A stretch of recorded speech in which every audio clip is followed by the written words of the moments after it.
Hi, this is John again. I'm back with Back to Basics Part 5, and Part 5 is going to be focusing on the power of position and also looking at bluffing spots at the micros, which, if you play the micros, you'll know is pretty few and far between.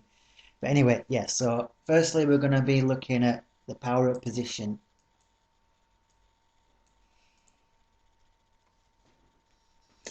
So, you want to understand why position is so important? Well, I'm sure you've all read about position and stuff like that, and the best thing about it is we get to act last. We get to see if our opponents show any strength or weakness before we make our move.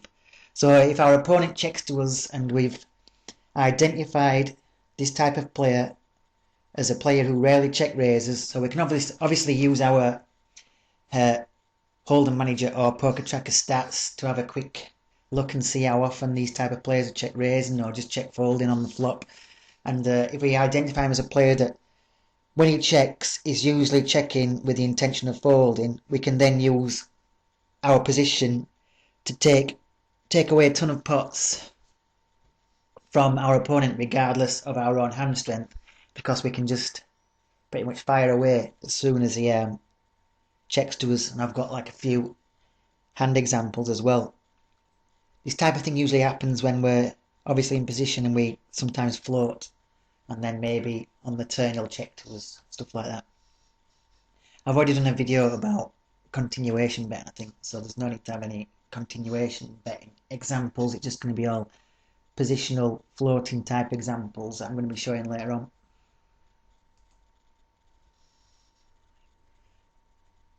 So actually I'm going to go to them examples now.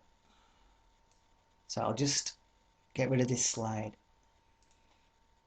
So I decided to find some hands from when I was playing 25 no limit, which I've been doing occasionally, because obviously that's still classed as a micro stakes level, and this is a video focusing on micro stakes and beginning poker players. So here we have the first example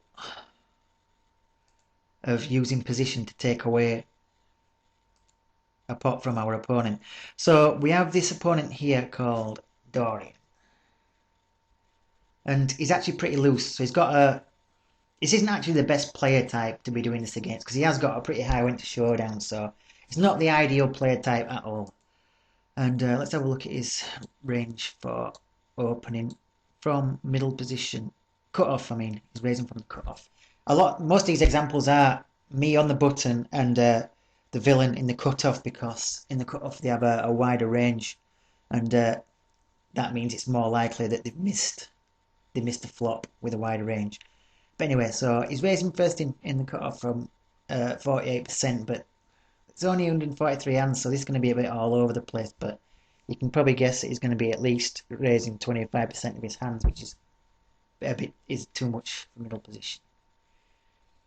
So his continuation betting 68%.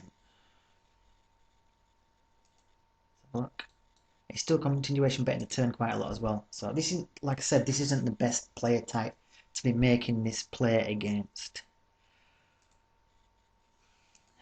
So the board comes down Queen 9-7. And he does have some queens in his range, but he has also, some open-ended straight draws, lots and lots of good shots, some weaker pairs, stuff like that. That board can potentially have hit our calling range if he's even thinking about that, because we could quite easily have flattered Queen Jack suited, Queen 10 suited, wanting to see a flop in position. So he fires out a c-bet, and we decide to use our position and make the call and see how he reacts to the turn card.